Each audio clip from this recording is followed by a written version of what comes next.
You know, it's a good thing these engineers keep us on our toes. If it wasn't for their intelligence, we wouldn't be able to enjoy these machines that we make so fast and that gives us such thrills in our lives. So we have to thank these guys. Yeah, they may be short. You know what? He's right. Welcome to Sam's Garage, presented by NH Oil Undercoating.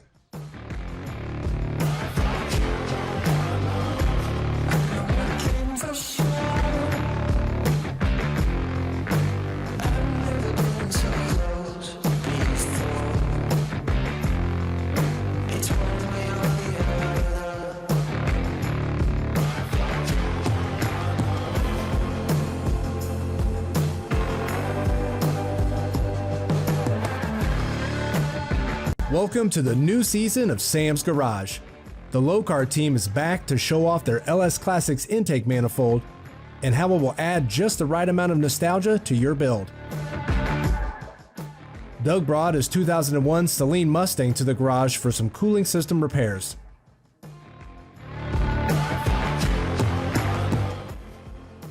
Sam then demonstrates the proper way to do an engine oil service on a vehicle.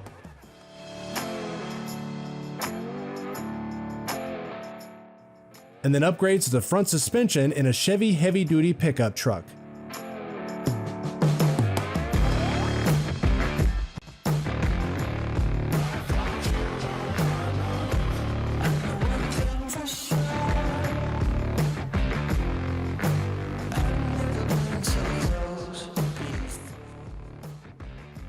Sam is back with the Lokar boys to revisit an old build of Sam's from back in the day. The customers saw just how awesome the Lokar LS Classics intake manifold looked and had to have one of his own. Welcome to another tech-filled season of Sam's Garage. I got the Lokar boys, Travis and Kevin, here with us, and we got this 1978 Chevy Silverado that we have an LS3 in, and the whole truck is pretty much period correct and OEM looking, except for what's going on under the hood. Yeah, I mean, this is a really popular swap back when you did this, but I think everybody wanted you to know you had an LS. With the current styles, I think we want to see it look more correct to the truck, and we've got a perfect product for that. It's going to look so good in this truck, especially, right, Travis? Yes. As you can see in this kit, we utilize some Holley parts.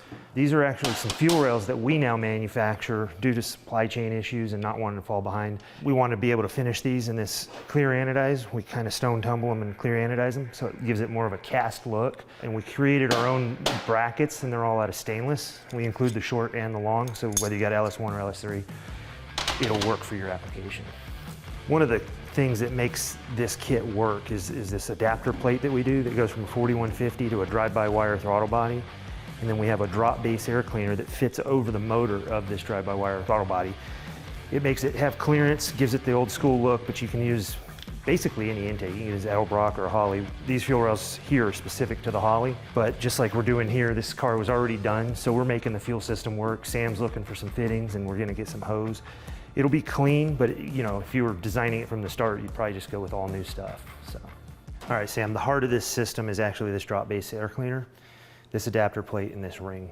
This allows us to put a standard drive-by-wire throttle pedal on a 4150 intake. It doesn't have to be a Holley, it could be just about anything, right? So this has a special clearance. You know, a regular drop base doesn't have this for the motor, so that's what makes it all work. We have developed another new product which utilizes this same system for the truck throttle body that allows you to use a regular drop base air cleaner. That's way cool. Yeah, but in this case, we're clear over the rails, ready to put it in the truck. Show you how nice it looks. This is going to look so much better in this truck than what was in there before. 100%, and it's not anything against somebody who has an LS. Like I said, I think styles change. This guy watched the show and said, Sam, I want that so bad for my truck, and here we are. And he'll be pleased with it. This is our 14-inch LS Classic kit. It relocates the throttle body from the front of that plastic intake to right in the center where the 4150 flange is.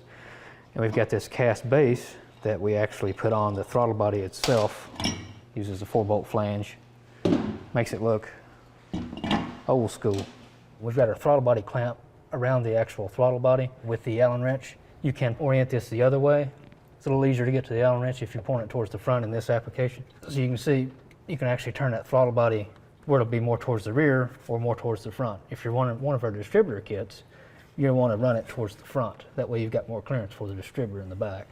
I brought a couple extra decals for you, Sam, just in case we mess up. Just in case. Well, with your method in the water, Oh, with the, you like the that? Windex. Yeah, you can't mess it up. Yeah, so we stick them on there, we'll be good to go. That looks so good. There you go, Travis. Thank you, sir. That's gonna look so good on top of that. Yeah, Man, guys, I can't tell you how much I love the way it looks in there. it does look good. And the beauty of your kits are that you can do it in steps, right? Yeah, like we didn't put a distributor on, we didn't put valve covers on. Wanted to get in here, show you how good it looks. It looks so good. It looks period correct. This is the way it should have looked 8 years ago when we built it. We got the 14-inch Classic from LS Classics on this truck. LS3 does not look it except for the cold packs. But in steps, we're gonna add the distributor and then remove the valve covers, hiding the cold packs underneath the truck like you've seen us do in the past with their Buick and or Chevelle. But Danny's gonna really love that. Good.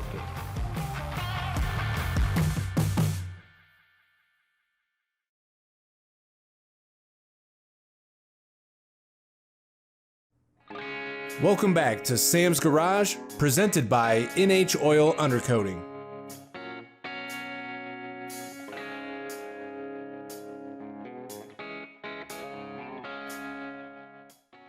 Doug from Hemsall is back with another Saleen Mustang this episode.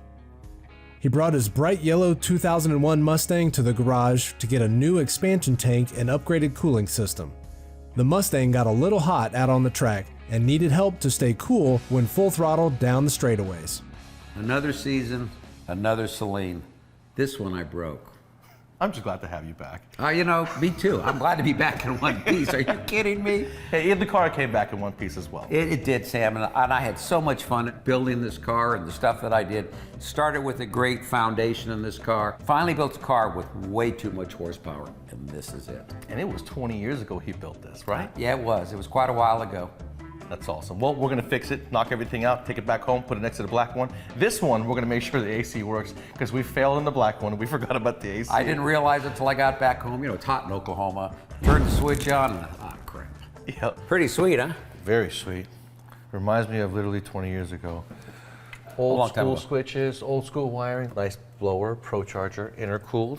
Intercooled, But yeah. you see that there is white residue everywhere. And the white residue is always coolant that's dried. So when you look in here, you have no coolant. I was going faster, cranking faster and faster laps, and I was really beginning to hammer it.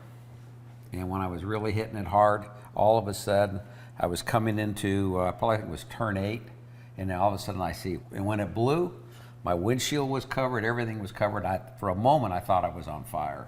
Shut everything down, pulled it out to the side, and they had to pull me in. So. Well, luckily the motor's not hurt. Everything works good. It sounds good still. It's amazingly loud when you turn it on. So it's really cool. So I think we're good. Good. What racetrack was this at? At Hallett. And where is Yeah, that? that's in Tulsa, right outside of Tulsa. Yeah, it's my home racetrack. It's where I go to dial cars and have a good time. Sounds like you had a good Oh, time. I had a great time. All right, so let's take it up in the air and see if there's anything under there we have to address. All right, that'd be great. Thanks. I see you do have a lot of upgraded components back here. When you're putting the type of horsepower this is putting down to the ground, you know, just standard rubber bushings won't hold up. If you notice, the stub axles are all different. The radius rods are all different. There's so many things that you have to upgrade. Otherwise, putting that kind of power, it'll just rip the car apart. Solid ball joints, Yep.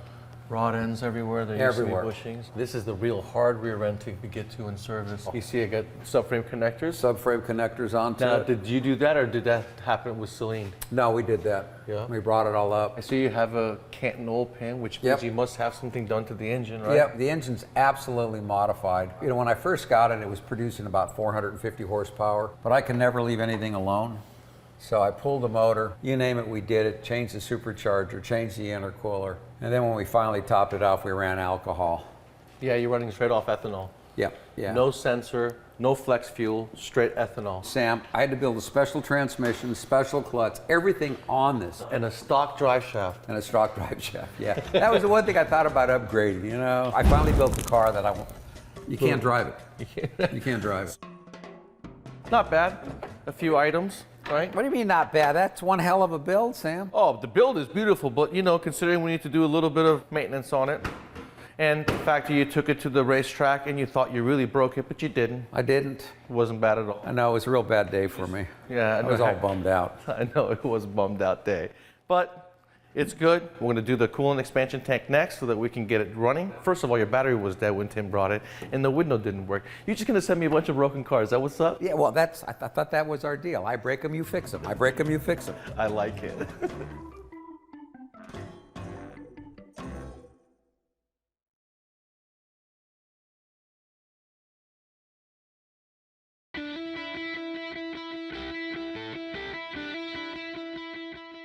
So Joe, let's say I wasn't proactive when I first purchased my vehicle, or I purchased a used vehicle and there is some rust underneath it, but I want to add value and protect my investment. What do you have? So our most aggressive approach would be what we would call a rust oration. And so you would come in, we would take your vehicle, descale it, bring it down as close to a surface rust as possible, and then we would apply our rust converter. This was developed specifically to work in conjunction with our oil. Unlike most rust converters, this turns your surface chemically to a zinc phosphate with no polymers, so there's no sealers. It dries fast and it leaves the surface porous. You want that because you want your oil to penetrate, go down and displace moisture and remove oxygen and do its magic, okay? And that would be something that you would do just prior to the undercoating. And then you would maintain your regular undercoatings annually after. So it stops the rust in its tracks. From there on, you can start protecting your vehicle and your investment. So all you guys who are out there looking for a used vehicle, don't be discouraged if you see a little bit of rust, because NHOU has what it takes for you to enjoy that used car and protect it forever. Welcome back to more Sam's Garage, presented by NHOU. Sam gets ready to walk us through the proper way to change your oil and rotate the tires on his Audi S8. Once the car's in the air, be sure to take a look at the underside to catch any issues before they become big problems. Alrighty, it's that time again. Oil change time. I got my Audi here, 2013 S8 V8 twin turbo, 556 horsepower, four-wheel drive. If you ever see this on the street, don't ever mess with it, okay? I need an oil change. I do it about every 5,000 miles with synthetic oil. At that time, I do a rotation. It's a very, very good idea to do a rotation every 3,000 to 5,000 miles. We're gonna do an inspection. I'm gonna show you guys exactly how to do it, so let's go. All right, so the first thing I like to do when I open the hood, I do a good visual inspection from up top. I want to take a look at the drive belt, look for any kind of leaking happening up top, look for anything out of the ordinary. You want to look for rodents, you want to look for pine straw, or any kind of debris in an area that should not be there, because that could be a good sign of a rodent. All right, so what I like to do is remove the oil cap so I know that there's no oil in it, and that'll remind me to pour oil in it. If there was a dipstick, I maybe would pull that out halfway as well as a second reminder that there's no oil in the vehicle. So now I'm going to go up in the air, take the shield out, and drain the oil. While the oil is draining, just kind of look at the oil, make sure there's nothing milky in there. It's black or clear, but no milk. That indicates water. What I like to do is while the oil is draining, I'll take a look at every inch of the car. It is up to us as lube techs when we're doing an inspection to make sure that the vehicles are safe for the road. What I'm going to do is take a look at the axles. I'm going to take a look at the axle boots. I'm going to take a look at the brake pads inside and outside.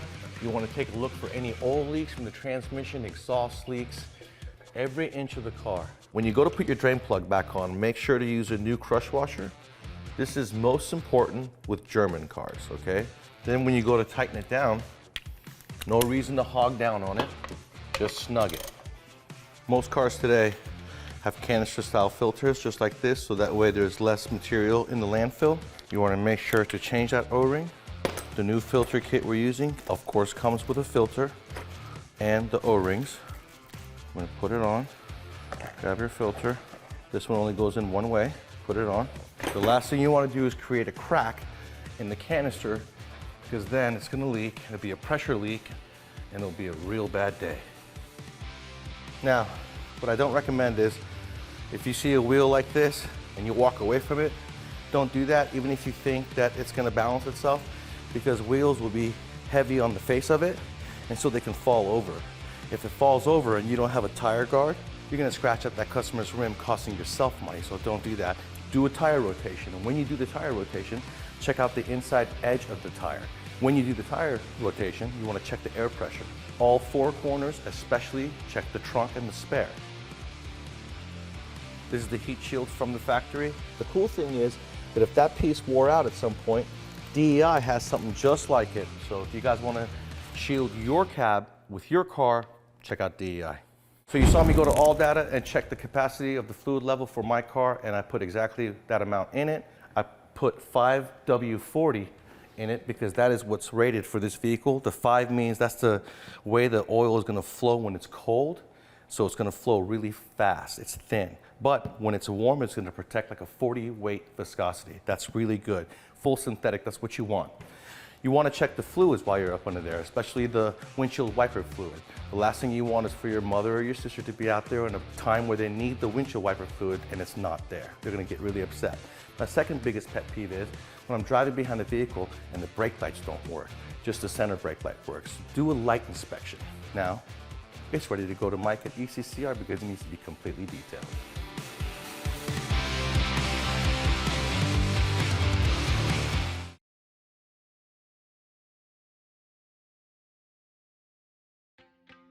Welcome back to Sam's Garage, presented by NHOU. Sam is prepped to install new front control arms, hub assembly, sway bar links, and tie rod ends. He went to Mevotech to get the best quality parts for this Chevy 3500 truck. Mevotech parts are designed to resist the elements and ensure your vehicle will ride just as good, if not better, than factory. Now, what goes bad on these trucks first is going to be the center bearing. You got the hub and bearing incorporated in one, it bolts onto the spindle, and these things go bad because the truck is so heavy, it gets used a lot, it's four-wheel drive, it probably sees off-road. I know it gets used a lot because it's got a big fifth wheel hitch in the bed.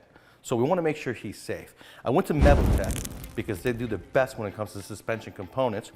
The good thing about this stuff, because they are in Canada, everything is coated. So therefore, it's not going to rust on you. It's not going to get nasty on you. The way you see this is anodized and coated. It's going to look just like this if you ever have to replace it 100,000 miles down the road. The hardware comes with thread lock already on it, gives you new hardware, and they're coated as well. So if you ever have to service it, they're easily removed. All the joints have grease fittings to supply you with all the parts, the nuts, and a very cool cotter pin that's reusable, that's very easy to install and remove, unlike the OEM ones. Equipped with sintered bearings, you get extra endurance and durability with a tough self-lubricating bearing. Special locking boot, keeping grease in and contaminants out with the patented high-strength multi-lip boot that mechanically locks to the housing. More material, minimize loading and flex for a longer part life with application-specific material added to the ball joints, the control arms, stabilizer links, and the tie rods. Thicker hex forging. Save time on installs with a thicker solid hex forging that increases assembly strength while providing a counter hold for standard sized wrenches. Rubber bushings on the control arms.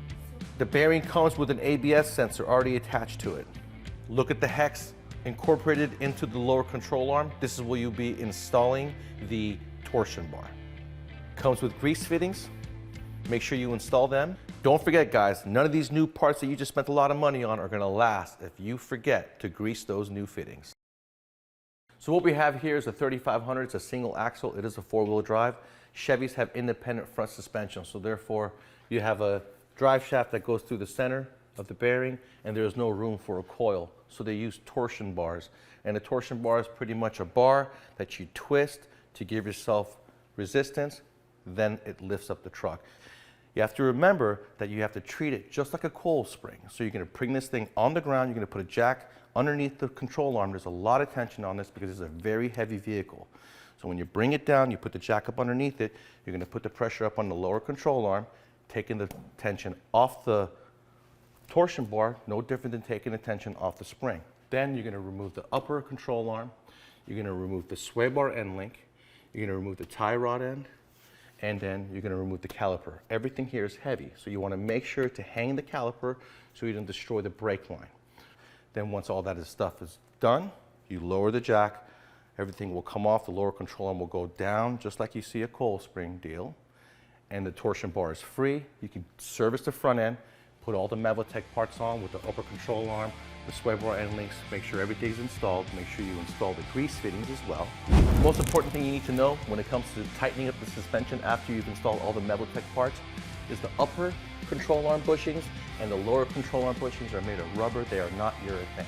They do not have greasable fittings on them, so you don't want to get them in a bind. You want to put the truck on the wheels, on the ground. You want to tighten it, but keep it a little bit loose so that when you're on the ground, you can retort everything with travel sitting flat. That way, when the suspension actually does travel, the rubber won't get into a bind, causing premature failure.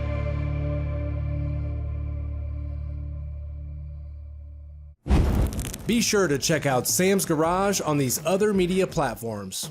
Send us questions and feedback to info@samsgaragetv.com. Lokar showed us just how easy it is to dress up your engine with their LS Classic kits. Doug's now ready to get back on the racetrack in his supercharged Saleen Mustang track car. We saw how to do an engine oil service the right way and ensure your vehicle is safe and will last a long time. And the Chevy heavy-duty truck is ready for another 100,000 miles.